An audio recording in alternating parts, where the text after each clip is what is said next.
That's a very good joke. That's very nice, Kevin. Well done. I got better?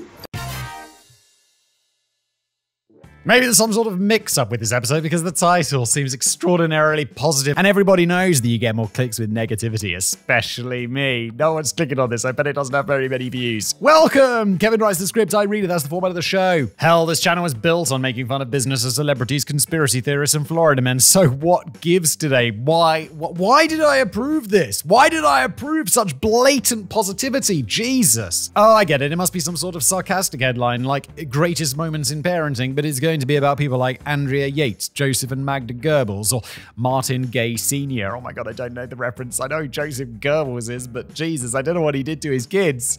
I do not know that answer right now, but I will do everything in my power to get that information for you.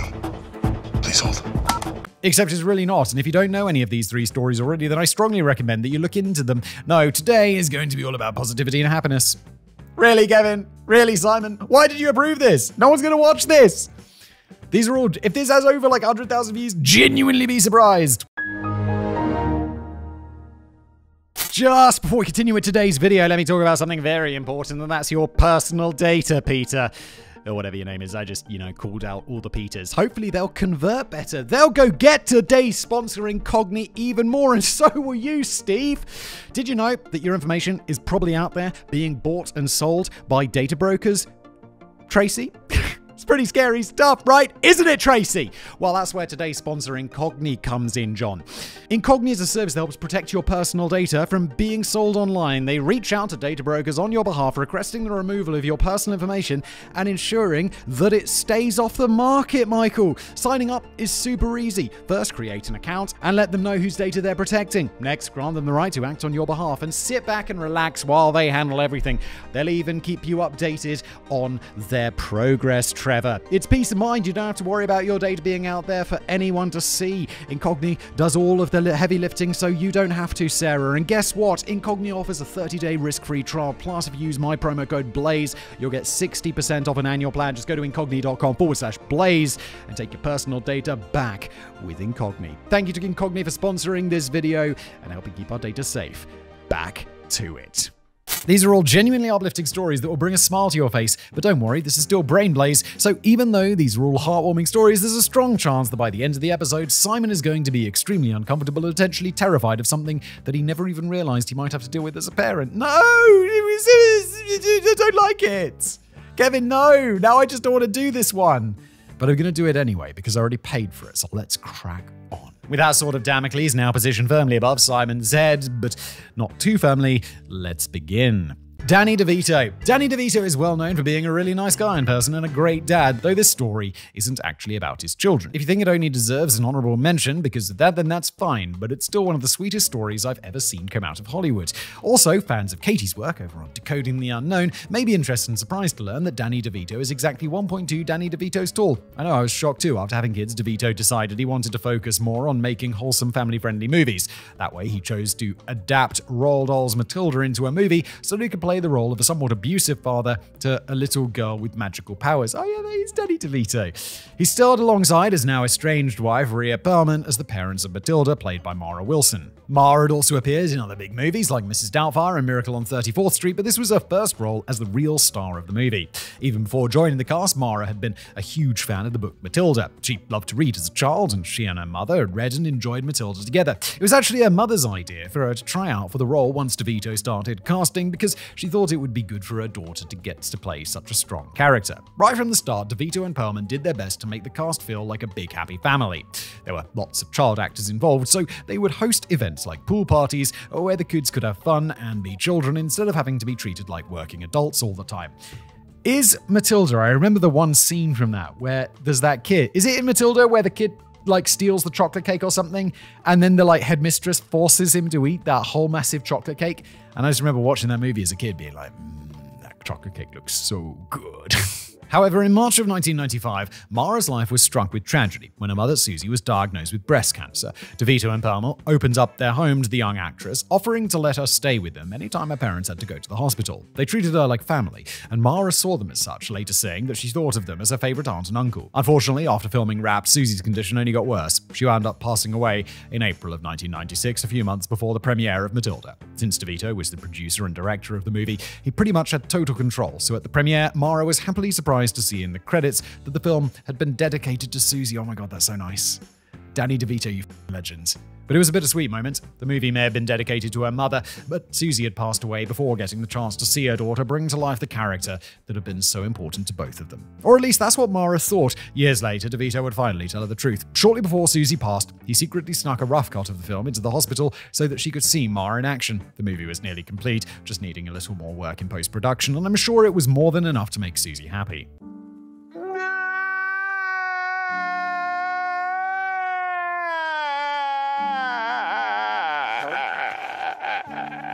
It's been nearly 25 years since Mara left show business, but the experience on Matilda was so impactful to her that she's admitted she would gladly return to work on any project featuring the original cast. They were a family to a little girl who really needed one, so it's no surprise that she would view DeVito and Perlman as the best aunt and uncle ever. Rick Moranis. Oh, I know this story. Rick Moranis is a legend. When Rick Moranis' name comes up these days, normally it's in the context of whatever happened to Rick Moranis. Or in Simon's case, who the fuck is Rick Moranis? Oh, please, I know who Rick Moranis is. He's in Ghostbusters. He's in, he was in Honey, I Shrunk the Kids, right? As the dad, right? The inventor, the crazy inventor. So for Simon's benefit, and perhaps some of our viewers as well, allow me to explain. Moranis got his start as a radio DJ in the mid-1970s, but it was in 1980 that his career began to really take off. Moranis joined the cast of Second City Television, or SCTV, which is usually described as Canada's version of Saturday Night Live, and it was thanks to a bizarre government regulation that his star quickly rose. The same year that Moranis joined the cast, SCTV switched networks. It would now air on CBC, which in theory shouldn't have made a difference. However, CBC ran fewer commercials than the previous network, so SCTV needed to make their episodes 2 minutes longer as a result, but they had a specific request. In line with government regulations, CBC required that those 2 minutes feature identifiably Canadian content.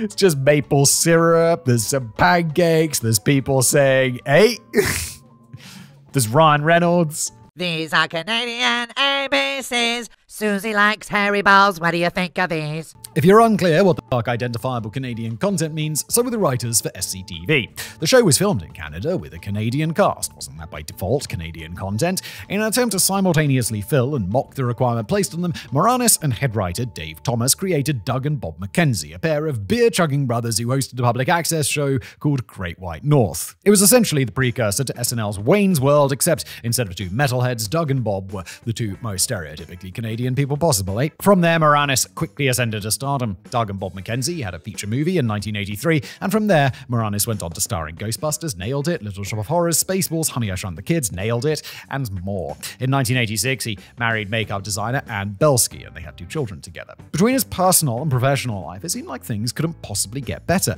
Moranis was seen at the height of his career, and then, suddenly, he vanished without a trace. His last on-screen appearance was in 1997 in a direct-to-video sequel to Honey, I Shrunk the Kids that was filmed in just 5 weeks. Holy shit, that's really quick.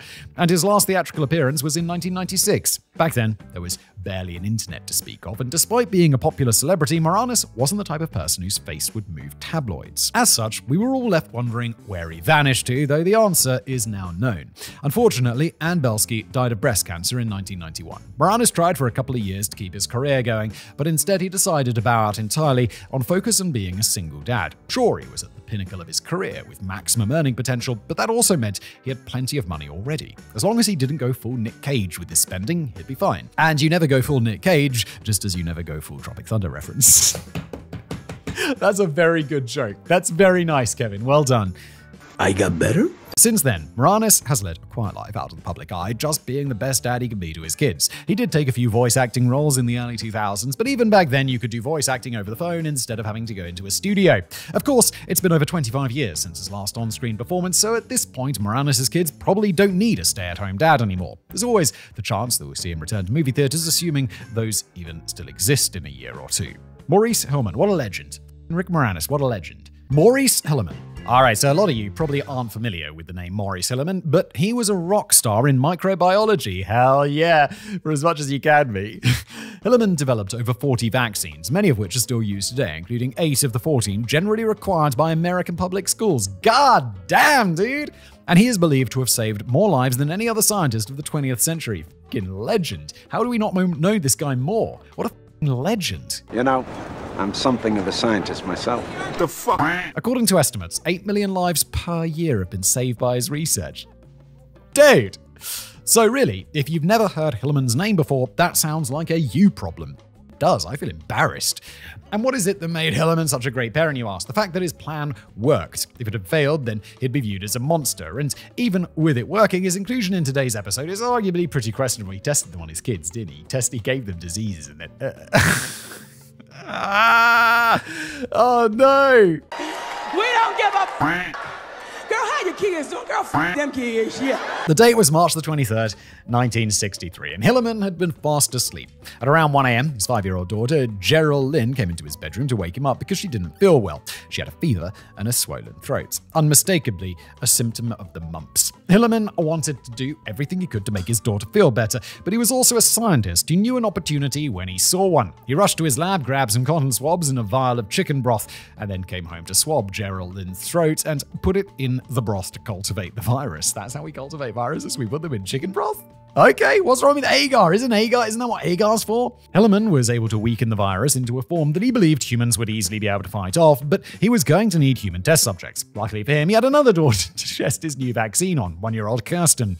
Before you get too mad, because using your own children for human testing is obviously a serious ethical violation by modern medical standards and probably a stupid idea in general, there are a couple of things to consider. To start, Hilleman had already created multiple wildly successful vaccines at this point. It's not like he was some mad scientist conducting experiments that he couldn't predict the results to. Also, mumps is extremely contagious. Kirsten was already at risk from her sister, so if he could quickly develop a vaccine to protect her, that would be all the better. I'm sort of justifying what is obviously a terrible decision here, but like I said at the beginning, the vaccine worked.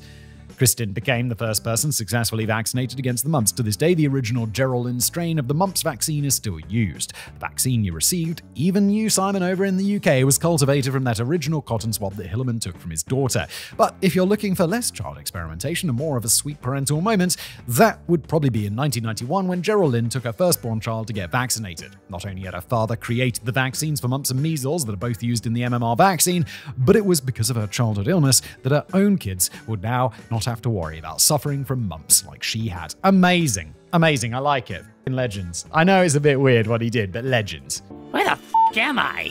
This is outrageous. I'm extremely confused.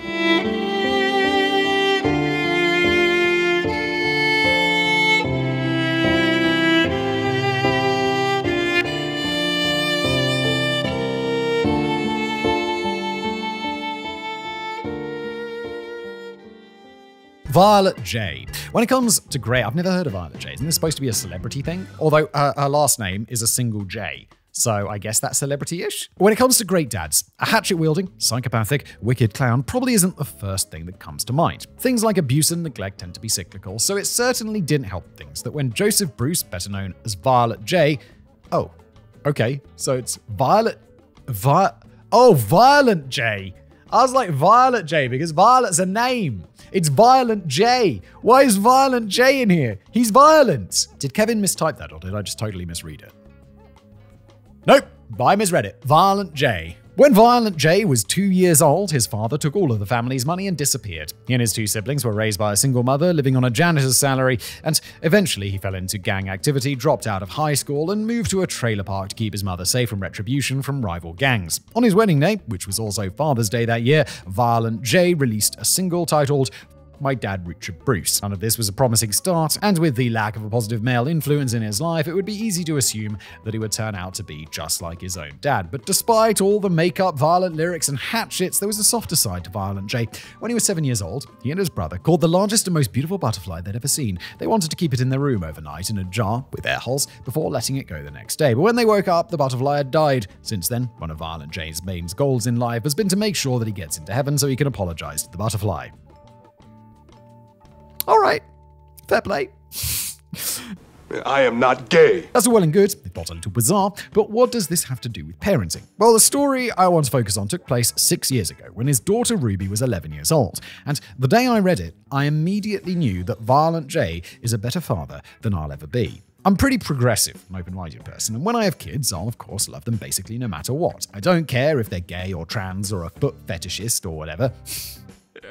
If they were a foot fetish, you don't need to share that with me. You don't need to share that with your dad. Just get on with it. I like feet. I do not know why. I would accept my kids for who they are. If they were any of those things, then admittedly, a lot of parental advice I could give them when they reach adolescence would go out of the window at that point, since their reality would be so completely different from my lived experience, but teenagers don't really give a shit what their parents have to say, so that's probably not a big deal anyway. However, while I would accept my children pretty much no matter what, there is still a line. If my 11-year-old daughter came to me and said that she was a furry, I would take away her internet and ground her until she was 30. Even though I'm aware not all furry-related stuff is sexual in nature, that's still going to be a hard no from me. Once she was an adult and not living in my house, then fine, whatever. But my preteen daughter would be going to a furry convention over my dead and extremely disappointed body. And with any luck, I've just unlocked a fear in Simon that he didn't even know he had. I don't know, it's a very small number of people who are, right? Like, I'm not super worried. But when 11-year-old Ruby revealed to Violent J that she was a furry, his reaction was much different. Wait, isn't a furry just someone who likes to dress up in animal clothes and like pretend to be an animal? It's a bit weird.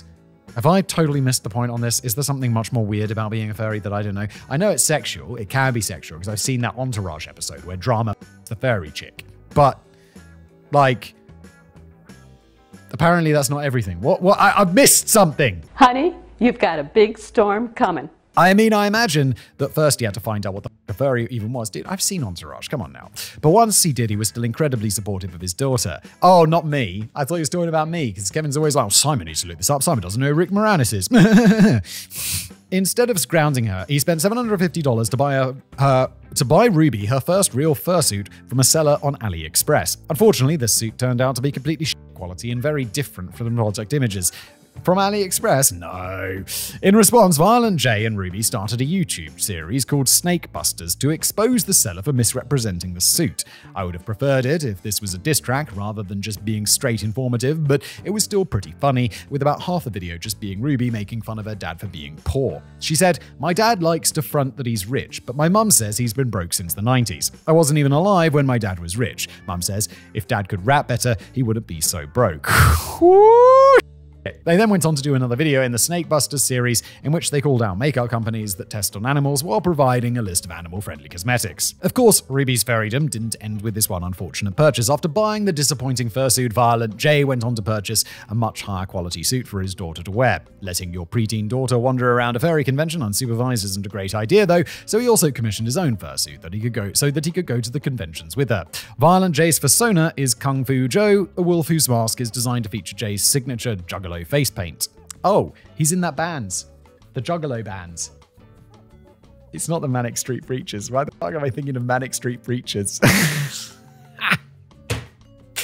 It's completely different. The Juggalo band. And I guess Violent J's in the Juggalo band. Kevin, knowing this would have been nice. The two went to furry conventions together and had a wonderful time sharing in this incredibly wholesome and definitely normal father-daughter experience. Joking aside, this was a level of dedication to being there for your child that most parents wouldn't be able to stomach. God knows I couldn't. But hey, if this happens to you, Simon, there's always the chance that it'll just be a phase. Ruby is no longer part of the furry community, instead obsessing over rebuilding and maintaining her 30-year-old Miata. Okay then. Now, if only she could teach her dad how magnets work. I am missing all sorts of references today. Thanks for being here.